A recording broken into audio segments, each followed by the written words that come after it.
Hello students, welcome back. Students, today in this lecture, we are going to start our new chapter, that is carbon and its compounds. So this is chapter number 4 of chemistry and the name is carbon and its compounds. So let us begin this chapter with a question. Which is the most essential element for existence of life? Life के exist करने के लिए सबसे जरूरी element कौन सा है? So the answer comes oxygen. Second most essential element is hydrogen. Hydrogen oxygen के साथ मिलकर वाटर की फॉर्मेशन कर लेता है. And which is the third most essential element for existence of life? So the answer is carbon.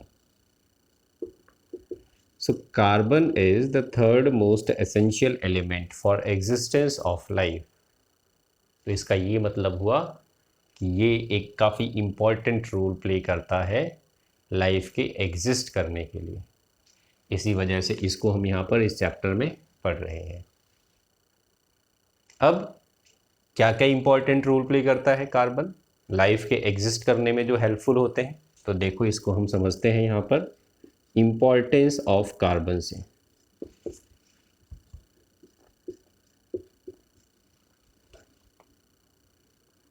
सबसे पहली और एसेंशियल रिक्वायरमेंट जो लाइफ के एग्जिस्ट करने के लिए ज़रूरी होती है.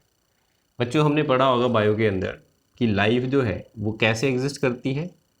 तो अगर ऑक्सीजन प्रेजेंट है, वाटर प्रेजेंट है और एडिक्वेट अमाउंट में फूड प्रेजेंट है, हम जिंदा कब रहते हैं?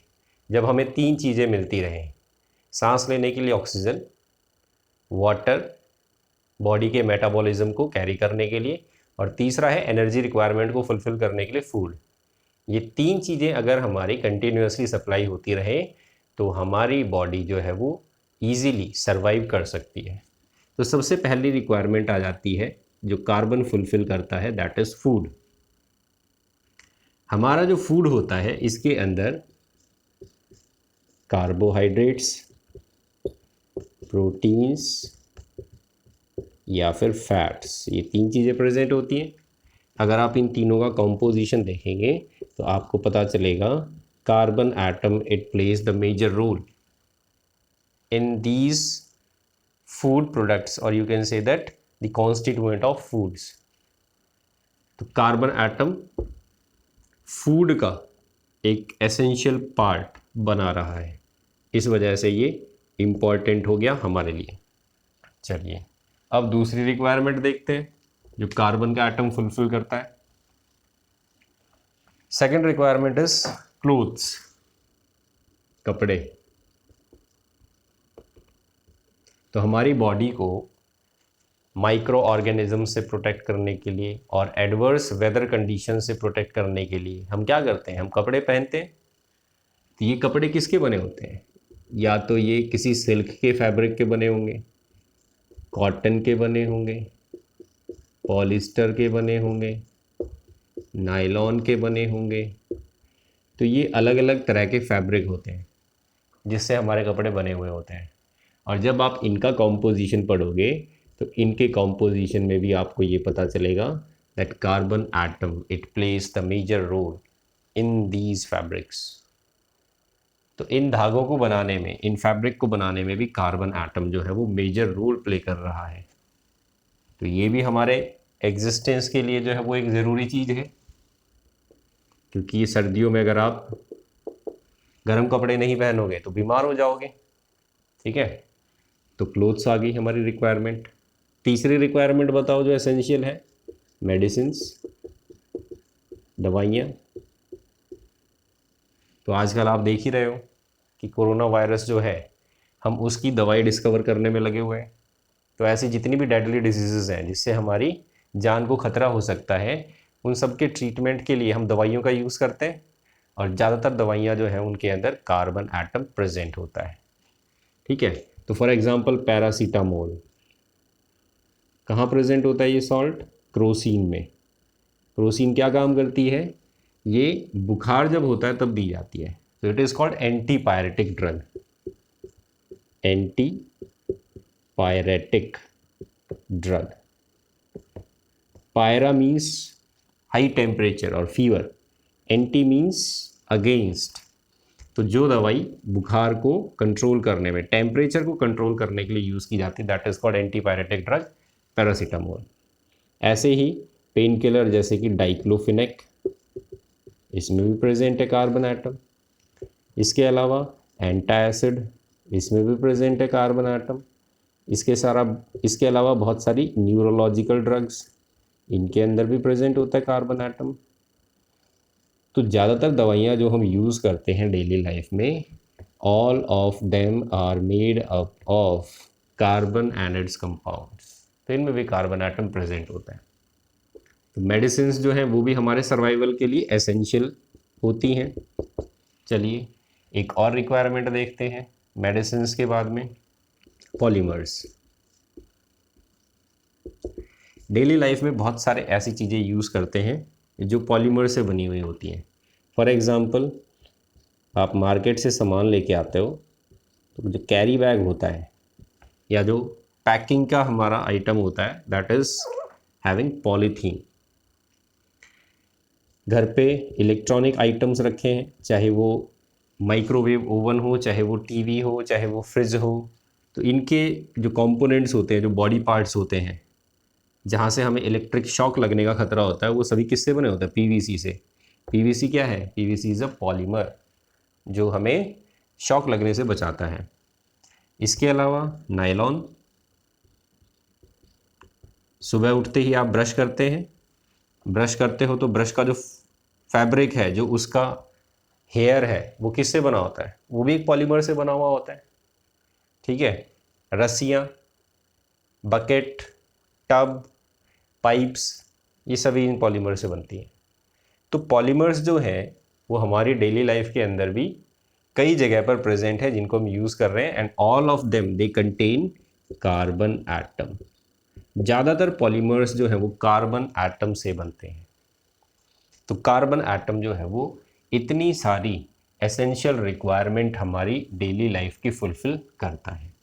तो इसीलिए ये एक इम्पॉर्टेंट एलिमेंट है और हम इसके कंपाउंड्स और कार्बन के बारे में इस चैप्टर में पढ़ने वाले हैं। तो इतनी सारी एसेंशियल रिक्वायरमेंट्स ये फुलफिल कर रहा है, तो हम कार्बन एटम की इस रिक्वायरमेंट को कंप्लीट कैसे कर रहे हैं, मतलब नेचर में ये एग्जिस्ट कैसे करता है, इसकी अकरेंस क्या है। भाई आप डेली लाइफ में ज़्यादातर जो एलिमेंट्स यूज़ करते हो वो अपने सराउंडिंग से ही तो क्या करते हो, आप उनको एक्सट्रैक्ट करते हो, सराउंडिंग से ही तो निकालते हो उनको। तो कार्बन आपको अपने सराउंडिंग में किस फॉर्म में मिलता है, तो देखो, it exist in nature in, सबसे पहले तो ये एग्जिस्ट करता है अर्थ क्रस्ट में। किस फॉर्म में एग्जिस्ट करता है, elemental form of diamond, graphite, coal, etcetera. Second, carbonates and bicarbonate salts of metals। Example आपने पढ़ा होगा CaCO3, लाइमस्टोन। लाइमस्टोन कहाँ मिलता है, अर्थ क्रस्ट के अंदर मिलता है। मार्बल जिसको बोलते हैं, मार्बल का पत्थर अर्थ क्रस्ट से निकलता है। तो ये मार्बल का पत्थर जो है ये क्या है, ये कार्बोनेट सॉल्ट है। किसका कार्बोनेट, कैल्शियम का कार्बोनेट। तो इन फॉर्म्स में ये आपको अर्थ क्रस्ट में मिल जाएगा। और ये फॉर्म्स टोटल कितनी होती है, they form 0.02% of the earth crust. खाली इतना परसेंटेज बनाती है ये फॉर्म्स कंबाइंडली अगर देखा जाए तो। इसके अलावा कार्बन एटम आपको एटमॉस्फेयर में भी मिल जाएगा। एटमॉस्फेयर में किस फॉर्म में मिलेगा, it is found in the atmosphere in the form of carbon dioxide. तो CO2 gas forms 0.03% of the atmosphere and it is having carbon atom in it. तो अगर इन दोनों को कंबाइंड कर दें तो इनको कंबाइंड करने के बाद भी ज़्यादा नहीं, इतनी ही परसेंटेज अबंडेंस आती है कार्बन की हमारी सराउंडिंग्स में। ये परसेंटेज बहुत कम है। तो इतनी कम परसेंटेज में प्रेजेंट होने के बाद भी ये इतना इम्पॉर्टेंट रोल प्ले कर रहा है हमारी डेली लाइफ के अंदर। तो इस पॉइंट को नोट कर लेना आप। In spite of a very low natural abundance, carbon atom plays a significant role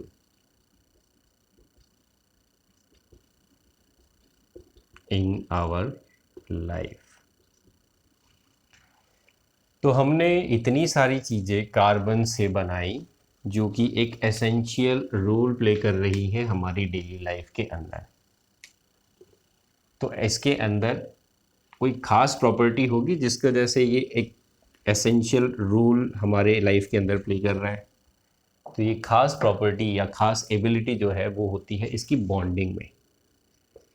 तो अब हम बॉन्डिंग इन कार्बन कंपाउंड्स की बात करेंगे कि कार्बन इतने सारे एसेंशियल रोल हमारी लाइफ में कैसे फुलफिल कर पा रहा है। तो इसके पीछे रीज़न है bonding in the carbon compounds. Bonding समझने के लिए सबसे पहले हम शुरुआत करते हैं इसकी एटॉमिक नंबर से।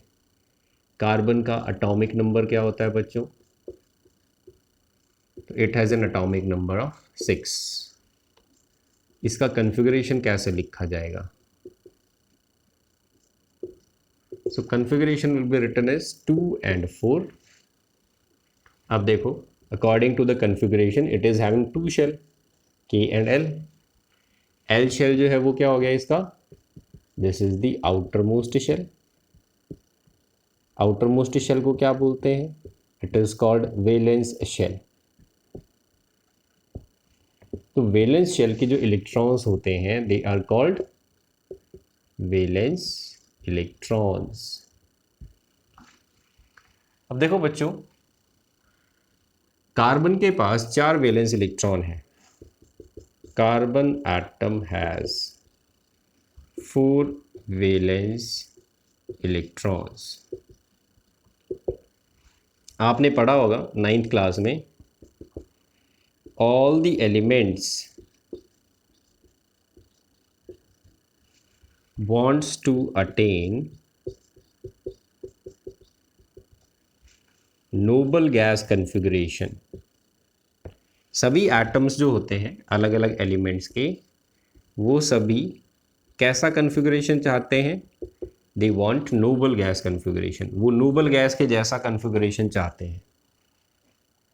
क्यों चाहते हैं नोबल गैस के जैसा configuration? To become stable. To become stable. तो कार्बन एटम जो है ये भी क्या करता है? इसको भी नोबल गैस के जैसा कन्फिगरेशन चाहिए।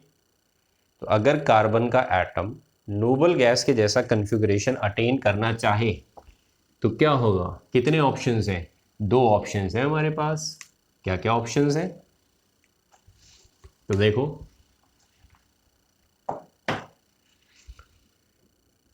Carbon atom in order to attain noble gas configuration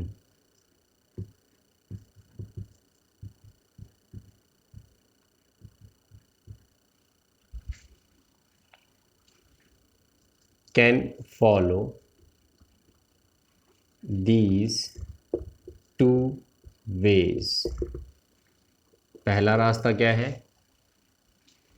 carbon atom can gain 4 electron from other atom and attain noble gas configuration like neon। तो कार्बन के पास 4 वैलेंस इलेक्ट्रॉन है। अगर इसको कहीं से 4 इलेक्ट्रॉन्स और मिल जाए दूसरे एटम से, तो इसके पास आउटर मोस्ट शेल में कितने इलेक्ट्रॉन्स हो जाएंगे? 8 electrons in the outermost shell. ठीक है, तो ये इलेक्ट्रॉन्स मिलने के बाद कार्बन एटम का कन्फिगरेशन क्या बन जाएगा? 2 और 8। ठीक है, और 2 और 8 कन्फिगरेशन हो गया तो C4 माइनस जो है इसका कन्फिगरेशन हो जाएगा 2 और 8, और ये कन्फिगरेशन किसका होता है? Neon gas.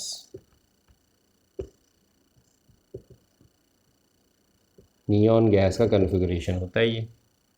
तो जब ये 4 इलेक्ट्रॉन अदर एटम से एक्सेप्ट करेगा तो इसके ऊपर क्या चार्ज आ जाएगा? 4 नेगेटिव चार्ज आ जाएगा। क्यों आया ये 4 नेगेटिव चार्ज? देखो, कार्बन का एटॉमिक नंबर कितना था? 6, ये एटॉमिक नंबर है। इसमें प्रोटॉन्स कितने होंगे? अगर एटॉमिक नंबर 6 है तो प्रोटॉन्स कितने होंगे? 6। और इलेक्ट्रॉन्स कितने होंगे? इलेक्ट्रॉन्स भी 6। लेकिन जब ये 4 इलेक्ट्रॉन किसी और से ले लेगा तो इसके पास प्रोटॉन तो रह गए 6, लेकिन इलेक्ट्रॉन कितने हो गए? 10। तो इलेक्ट्रॉन्स एक्स्ट्रा आ गए। एक्स्ट्रा इलेक्ट्रॉन आएंगे, इलेक्ट्रॉन पे चार्ज कौन सा होता है? नेगेटिव चार्ज होता है। तो कितना एक्स्ट्रा चार्ज आ गया यहाँ पर? 4 नेगेटिव चार्ज आ गया। तो इसी वजह से इसको क्या लिखा जाएगा? C4 minus. Carbon atom 4 electron accept करने के बाद C4 नेगेटिव चार्ज डेवलप कर लेता है, और इसकी कन्फिगरेशन कैसी हो जाती है? नियॉन के जैसी, नियॉन गैस के जैसा कन्फिगरेशन हो जाता है। लेकिन it is very difficult to add 4 electrons to carbon atom because it requires a large amount of energy।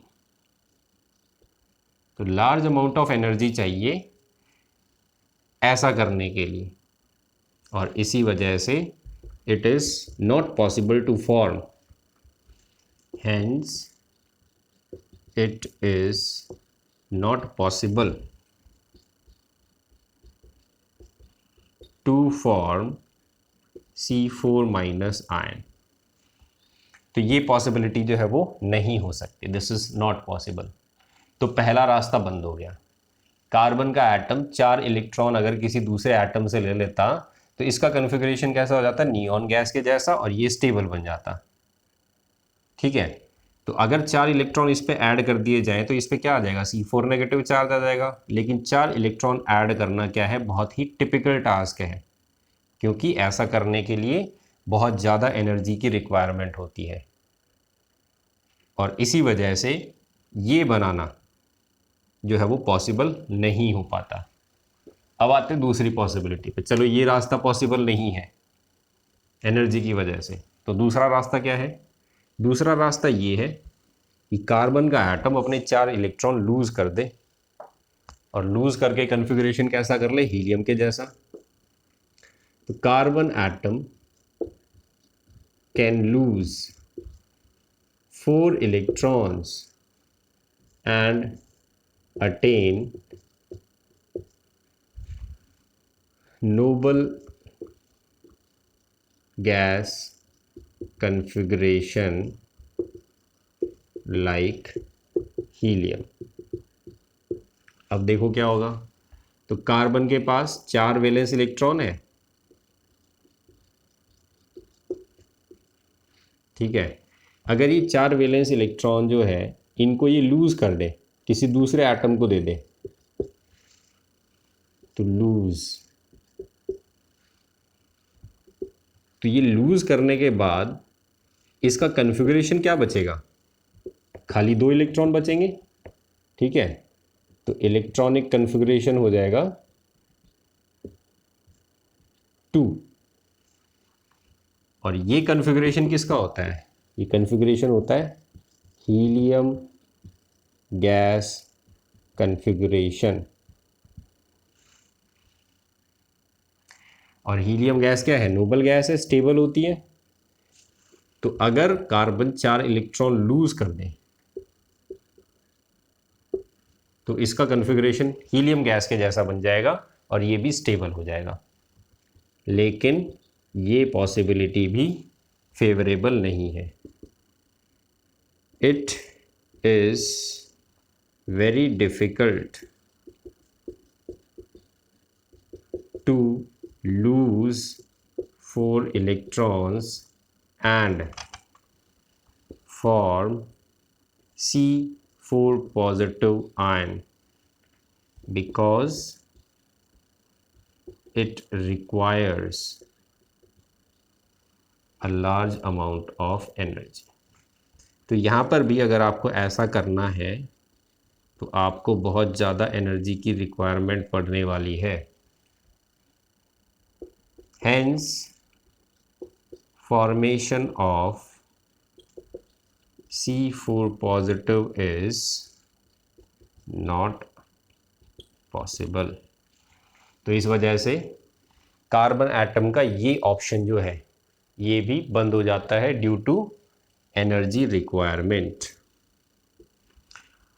तो भाई अब पहला ऑप्शन भी पॉसिबल नहीं है और दूसरा ऑप्शन भी पॉसिबल नहीं है, तो अब फिर क्या होगा, तो कार्बन एटम क्या करता है, ये ना तो इलेक्ट्रॉन लूज करता ना ही इलेक्ट्रॉन गेन करता, ये क्या करते हैं, ये इलेक्ट्रॉन शेयर करते हैं। तो क्योंकि दोनों ही रास्ते पॉसिबल नहीं थे इस वजह से अब हम यहां पर लिखेंगे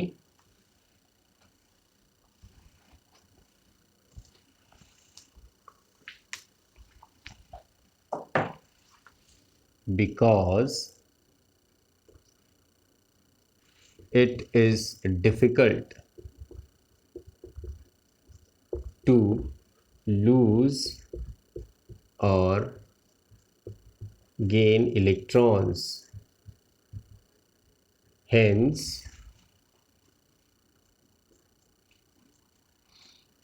carbon atom share its electrons and form covalent bond।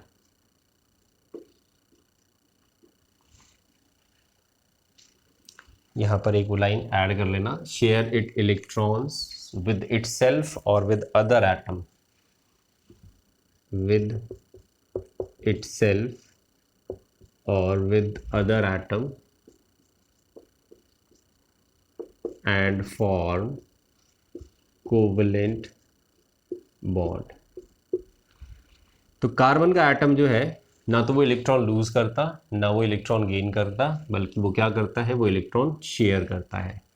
किसके साथ शेयर कर सकता है, या तो इटसेल्फ अपने आप के साथ, मतलब दूसरे कार्बन एटम के साथ, या फिर किसी दूसरे एलिमेंट के एटम के साथ। और क्या बनाता है, कोवलेंट बॉन्ड बनाता है। तो देखो यहां पर बच्चों,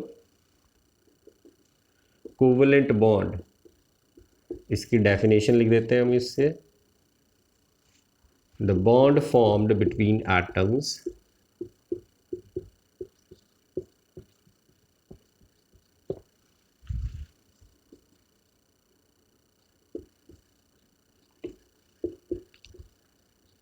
due to sharing of electrons is called covalent bond। तो अब हम पढ़ने वाले हैं कि कार्बन जो है वो कोवलेंट बॉन्ड किस तरीके से बनाता है। तो अब मैं स्टार्ट कर रहा हूं, फॉर्मेशन ऑफ कोवलेंट कंपाउंड्स।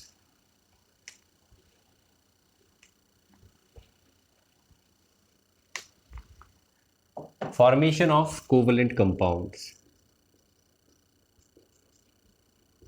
अभी हमने पढ़ा कोवलेंट कंपाउंड्स उन कंपाउंड्स को बोला जाता है जिसमें कोवलेंट बॉन्ड प्रेजेंट होता है। तो डेफिनेशन लिख देते हैं यहाँ पर, कोवलेंट कंपाउंड्स, तो कंपाउंड्स कंटेनिंग कोवलेंट बॉन्ड। और कोवलेंट बॉन्ड कैसे बनता है? It is formed by sharing of electrons. देखो शेयरिंग ऑफ इलेक्ट्रॉन्स जो है उसको हम किस तरीके से एक्सप्लेन करते हैं, तो इस बात को समझने के लिए सबसे पहले हमें 2 पॉइंट याद रखने होंगे। Covalent compounds, covalent bonds are formed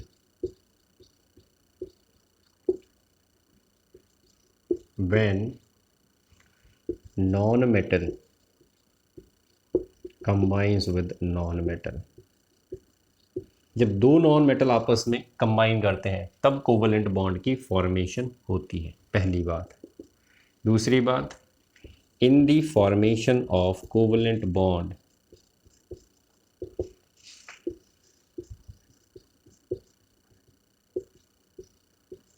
outermost electron is used।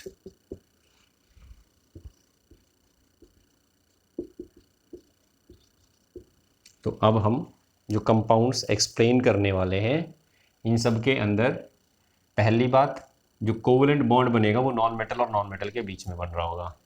दूसरी बात, कोवलेंट बॉन्ड जो बनेगा उसमें कौन सा इलेक्ट्रॉन यूज होगा? आउटर मोस्ट इलेक्ट्रॉन, या फिर जिसको हम बोल सकते हैं valence electron. Valence electron use होता है कोवलेंट बॉन्ड की फॉर्मेशन में। तो देखो कौन सा एटम कितने इलेक्ट्रॉन शेयर करेगा और कितने बॉन्ड बनाएगा, ये आप इस टेबल से प्रेडिक्ट कर सकते हो। Number of valence electron and number of covalent bond formed, ये हम इस टेबल से प्रेडिक्ट कर सकते हैं। तो इस टेबल में सबसे पहले तो एलिमेंट का नाम, फिर इसका एटॉमिक नंबर, फिर इसका कॉन्फ़िगरेशन और फिर इसके वैलेंस इलेक्ट्रॉन। ठीक है, ये मेंशन कर देते हैं। हाइड्रोजन, हाइड्रोजन का एटॉमिक नंबर क्या होता है? 1। कॉन्फ़िगरेशन क्या होगा? 1 के शेल में एक इलेक्ट्रॉन प्रेजेंट होगा। तो ये आउटर मोस्ट शेल हो गया, और आउटर मोस्ट शेल के जो इलेक्ट्रॉन्स होते हैं उसको क्या बोला जाता है? Valence electron. कितने वैलेंस इलेक्ट्रॉन है यहाँ पर? 1। तो इस वैलेंस इलेक्ट्रॉन को मैं यहाँ पर n से रिप्रेजेंट कर रहा हूँ। अब ये कितने बॉन्ड बनाएगा हाइड्रोजन? तो नंबर ऑफ बॉन्ड्स फॉर्म्ड, इसको बोला जाता है कोवेलेंसी। कोई भी एटम कितने बॉन्ड बनाता है कोवेलेंट कंपाउंड के अंदर, that is called its covalency. तो यहां पर मैं एक स्टेटमेंट लिख रहा हूं, if n is less than और equal to 4, less than equal to 4, then covalency is equal to n। n क्या है? n is valence electron, n से रिप्रेजेंट किया है। तो n की वैल्यू 4 या 4 से छोटी है तो कोवेलेंसी उसके n के बराबर ही होगी। तो यहाँ पर क्या आ जाएगा? एक बॉन्ड बनेगा। हाइड्रोजन कितने बॉन्ड बनाएगा? एक बॉन्ड। अब आते हैं हीलियम पे। हीलियम का एटॉमिक नंबर क्या है? 2। कॉन्फ़िगरेशन क्या हो गया? 2। तो इसका ड्यूप्लेट जो है वो ये अटेन कर चुका है, तो ड्यूप्लेट रूल जो है वो अटेन कर चुका है, तो ये बॉन्ड नहीं बनाता, it do not form any bond, क्योंकि ये एक नोबल गैस है ऑलरेडी। तो जिसका ऑलरेडी नोबल गैस कॉन्फ़िगरेशन है वो किसी के साथ क्यों जुड़ेगा? वो तो ऑलरेडी स्टेबल है। नेक्स्ट आते हैं लिथियम पे। लिथियम का एटॉमिक नंबर क्या है? 3। कॉन्फ़िगरेशन क्या हो जाएगा? 2 and 1। तो अब आउटर मोस्ट शेल कौन सा हो गया? ये वाला। कितने इलेक्ट्रॉन है? एक इलेक्ट्रॉन है। n की वैल्यू क्या आ गई? 4 से छोटी। 4 से छोटी रहेगी तो कोवेलेंसी क्या रहेगी? जितनी वैलेंस इलेक्ट्रॉन है। तो लिथियम कितने बॉन्ड बनाएगा? लिथियम एक बॉन्ड बनाता है हाइड्रोजन की तरह। ठीक है, चलो अब बात करते हैं बेरिलियम की। बेरिलियम का एटॉमिक नंबर कितना है? 4। कन्फिग्रेशन क्या हो जाएगा? 2 और 2। कितने वैलेंस इलेक्ट्रॉन आ गए? 2। तो n की वैल्यू जो है वो क्या है? 4 से छोटी है, तो कोवेलेंसी क्या रहेगी? 2 रहेगी। तो बेरिलियम कितने बॉन्ड बनाएगा? 2 बॉन्ड बनाएगा। नेक्स्ट आती है बोरॉन की बारी। Atomic number 5, configuration 2 3। कितने इलेक्ट्रॉन्स हैं? वैलेंस इलेक्ट्रॉन 3, 3 लिख दो यहाँ पे। कितने बॉन्ड बनाएगा? n की वैल्यू 4 से छोटी है, 3। अब आती है बोरॉन के बाद किसकी बारी? कार्बन की। तो यहाँ पर अब कार्बन का एलिमेंट लिखते हैं।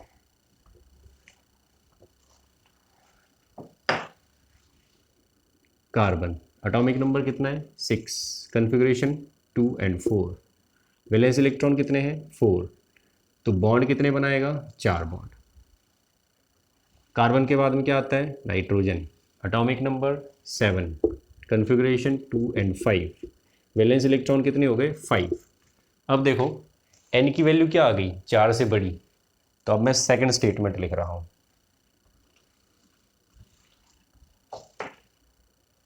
If n is greater than or equal to 4, then covalency is equal to 8 minus n। n की वैल्यू 5 है तो कोवेलेंसी क्या आ जाएगी? 8 माइनस 5 दैट इज 3। तो 3 बॉन्ड बनाएगा नाइट्रोजन। ये मतलब हुआ इसका। अब ऑक्सीजन को देखते हैं। ऑक्सीजन का एटॉमिक नंबर 8, कन्फिग्रेशन 2 and 6। कितने इलेक्ट्रॉन है? 6 इलेक्ट्रॉन है वैलेंस इलेक्ट्रॉन। तो कोवेलेंसी क्या हो जाएगी? 8 minus 6 that is 2। Next is fluorine, atomic number is 9। Configuration क्या हो जाएगा? 2 and 7। वैलेंस इलेक्ट्रॉन कितने हो गए? 7। तो कोवेलेंसी कितनी हो जाएगी? 8 minus 1 that is 8 minus 7 that is 1। तो ये हो गए number of bonds formed by the different element. तो देखो बच्चों, अगर हम इन वैल्यूज़ को देखें, हाइड्रोजन हाइड्रोजन एक बॉन्ड बना रहा था, फिर लिथियम ने एक बॉन्ड बनाया, बेरिलियम ने 2, बोरॉन ने 3, कार्बन ने 4। पहले वैलेंसी जो है कोवेलेंसी इंक्रीज होती है 1 से 4 तक, और फिर उसके बाद में डिक्रीज होने लग जाती है। तो स्टार्टिंग में number of bonds formed increase होते हैं, मैक्सिमम 4 बॉन्ड बनाते हैं, उसके बाद में फिर से एटम्स के number of bond formed decrease होने लग जाते हैं। अब हम इसका यूज़ करने वाले हैं कोवेलेंसी का। आप इस कोवेलेंसी को याद रखना कि कौन सा एटम जो है वो कितने बॉन्ड बनाएगा। तो देखो,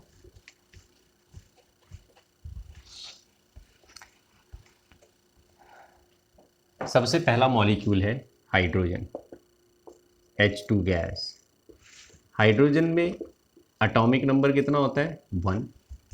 कन्फिग्रेशन क्या हो गया? ये भी 1।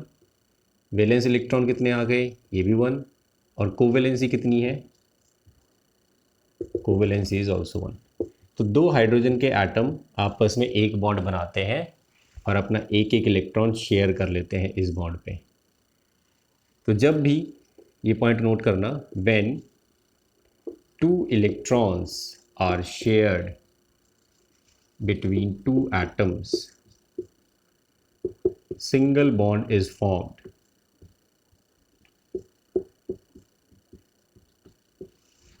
Second point, when 4 electrons are shared between 2 atoms, then double bond is formed. Double bond बनेगा, ठीक है। When 6 electrons are shared between 2 atoms, then triple bond is formed. तो यहाँ हाइड्रोजन जो है वो सिंगल बॉन्ड बना रहा है, एक बॉन्ड बनाता है, कोवेलेंसी 1 थी। तो दोनों हाइड्रोजन के एटम अपना एक एक इलेक्ट्रॉन शेयर करेंगे, तो 2 इलेक्ट्रॉन शेयर हो गए टोटल।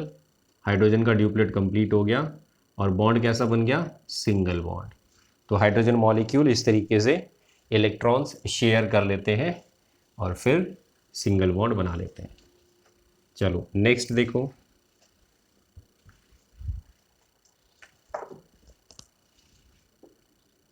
HCl। HCl कैसे बनेगा? हाइड्रोजन की कोवेलेंसी कितनी है, 1। क्लोरीन की कोवेलेंसी कितनी होती है, 1। हाइड्रोजन भी एक बॉन्ड बनाता है, क्लोरीन भी एक बॉन्ड बनाता है, तो हाइड्रोजन और क्लोरीन मिलके एक बॉन्ड बना लेंगे इस तरीके से। अब इस एक बॉन्ड में एक इलेक्ट्रॉन किसका रहेगा, हाइड्रोजन का, और एक इलेक्ट्रॉन किसका रहेगा, क्लोरीन का, क्योंकि भाई कोवेलेंट बॉन्ड बनाए तो इलेक्ट्रॉन शेयर करके बना होगा ना। तो बाकी इलेक्ट्रॉन जो है, क्लोरीन के बाकी इलेक्ट्रॉन बना दो, तो 6 इलेक्ट्रॉन, एक इलेक्ट्रॉन यूज़ कर लिया बॉन्ड बनाने में, 7 इलेक्ट्रॉन, एक इलेक्ट्रॉन मिल गया हाइड्रोजन का, 8 इलेक्ट्रॉन पूरे हो गए, हाइड्रोजन का ड्यूप्लेट पूरा हो गया, तो ये बन गया हमारा HCl का मॉलिक्यूल। कोवेलेंसी हाइड्रोजन की 1 थी, क्लोरीन को आप इस तरीके से लिख सकते हो 287, कोवेलेंसी इज़ 1। तो 7 इलेक्ट्रॉन है, एक इलेक्ट्रॉन यूज़ करेगा बॉन्ड बनाने के लिए, तो बच गए कितने, 6 इलेक्ट्रॉन मैंने बना दिए इस तरीके से। चलो अब चलते हैं नेक्स्ट एग्जांपल लेते हैं मॉलिक्यूल का, ऑक्सीजन, O2 गैस। अब देखो ऑक्सीजन का एटॉमिक नंबर कितना होता है, 8। कन्फिग्रेशन क्या था, 2 और 6, 6 वैलेंस इलेक्ट्रॉन है, और ऑक्सीजन की कोवेलेंसी कितनी होती है, 2, मतलब ये 2 बॉन्ड बनाता है। तो 2 ऑक्सीजन के एटम हैं, दोनों की कोवेलेंसी क्या रहेगी, 2 रहेगी। तो हर एक ऑक्सीजन एटम के 2 इलेक्ट्रॉन इधर बना दो, इसके भी 2 इलेक्ट्रॉन इधर बना दो, तो हर एक ऑक्सीजन एटम 2 इलेक्ट्रॉन जो है वो शेयर करेगा। ठीक है, अब बाकी कितने बच गए, तो 6 में से 2 निकाल दिए तो कितने बच गए, 4, तो 4 इलेक्ट्रॉन बना दिए इधर। तो देखो यहाँ पर इसको इधर बना लो थोड़ा सा, ये 4 इलेक्ट्रॉन इस ऑक्सीजन के बना दिए। यहाँ पर टोटल कितने इलेक्ट्रॉन आ गए, 8, यहाँ कितने आ गए, 8। तो इन दोनों के बीच में कितने इलेक्ट्रॉन शेयर हो रहे हैं, 4 इलेक्ट्रॉन। 4 इलेक्ट्रॉन शेयर होते हैं तो क्या बनता है, डबल बॉन्ड। तो ये आ गया ऑक्सीजन गैस का मॉलिक्यूल इस तरीके से। तो सबसे पहले वैलेंस इलेक्ट्रॉन लिखो, फिर कोवेलेंसी देखो, जितनी कोवेलेंसी है उतने इलेक्ट्रॉन्स एटम्स के बीच में रख दो, बाकी इलेक्ट्रॉन्स बाहर की साइड में बना दो। ये जो इलेक्ट्रॉन्स बीच में तुमने बनाए हैं, 2 इलेक्ट्रॉन है तो सिंगल बॉन्ड लगेगा, 4 इलेक्ट्रॉन है तो डबल बॉन्ड लगेगा। अगला एग्जाम्पल देखते हैं नाइट्रोजन गैस का। तो देखो नाइट्रोजन का एटॉमिक नंबर कितना होता है, 7, कन्फिग्रेशन 2 और 5, कोवेलेंसी कितनी आएगी, 8 - 5, 5 नंबर आ गया, तो 3 बॉन्ड बनाता है नाइट्रोजन का एटम। 3 बॉन्ड बना रहा है तो ये 3 इलेक्ट्रॉन जो है वो इधर ऐसे दिखा दो। तो 2 एटम है नाइट्रोजन के, तो दूसरा नाइट्रोजन का एटम, ये भी 3 बॉन्ड इस तरीके से 3 इलेक्ट्रॉन इधर दिखा दिए। तो 5 में से 3 गए, कितने बच गए, 2, तो 2 इलेक्ट्रॉन इधर दिखा दिए। तो अब देखो ये नाइट्रोजन का एटम है, इसके 8 इलेक्ट्रॉन पूरे, ये नाइट्रोजन का एटम है, इसके भी 8 इलेक्ट्रॉन पूरे, और इन दोनों ने कितने इलेक्ट्रॉन शेयर किए, 6 इलेक्ट्रॉन। तो यहाँ पर क्या बनेगा, they are sharing 6 electron, so there will be a triple bond. तो ये हो गया नाइट्रोजन गैस का मॉलिक्यूल। नेक्स्ट एक और एक्सप्लेन करते हैं, वाटर जो है वो कैसे एक्सप्लेन करोगे, देखो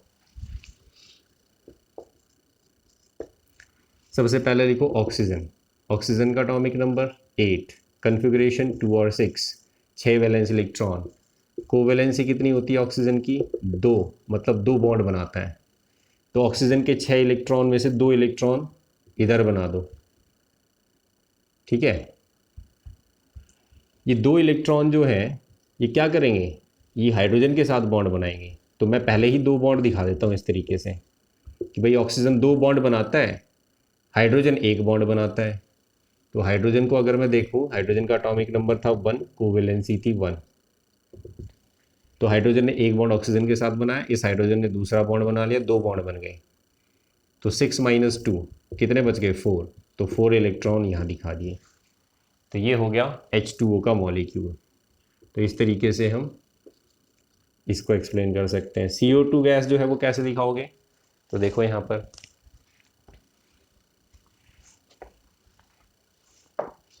दो तरह के एटम आ गए, कार्बन और ऑक्सीजन।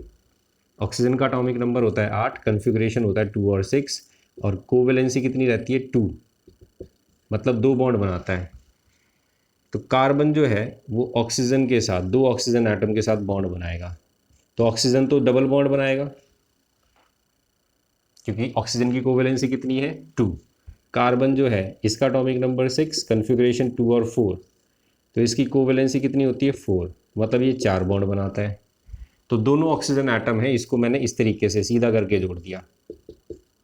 तो ऑक्सीजन की कोवेलेंसी कंप्लीट, कार्बन की कोवेलेंसी कंप्लीट, तो ये हो गया हमारा मॉलिक्यूल।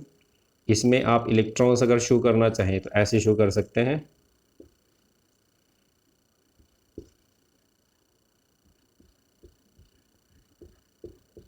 इस ऑक्सीजन के 8 इलेक्ट्रॉन पूरे, इस ऑक्सीजन के भी 8 इलेक्ट्रॉन पूरे, और इस कार्बन के भी 8 इलेक्ट्रॉन पूरे।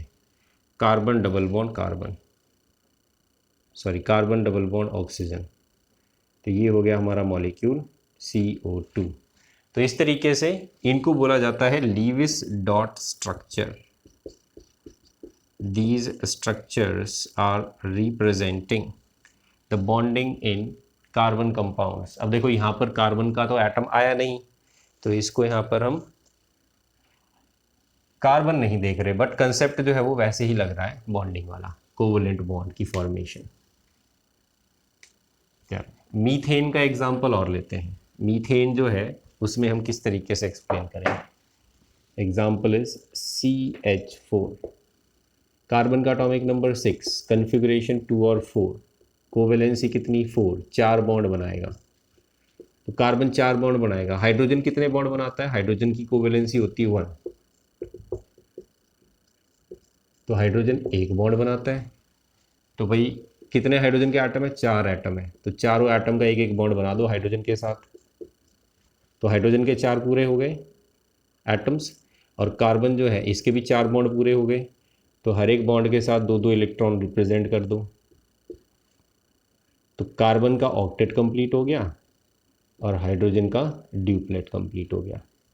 तो ये हो गई मीथेन की फॉर्मेशन, जहाँ कोवेलेंट बॉन्ड बन रहा है बिटवीन कार्बन एंड हाइड्रोजन। तो इस तरीके से हम बॉन्डिंग एक्सप्लेन कर सकते हैं कि किस तरीके से कोवेलेंट बॉन्ड बनाता है कार्बन एटम बाकी एटम्स के साथ मॉलिक्यूल बनाने के लिए।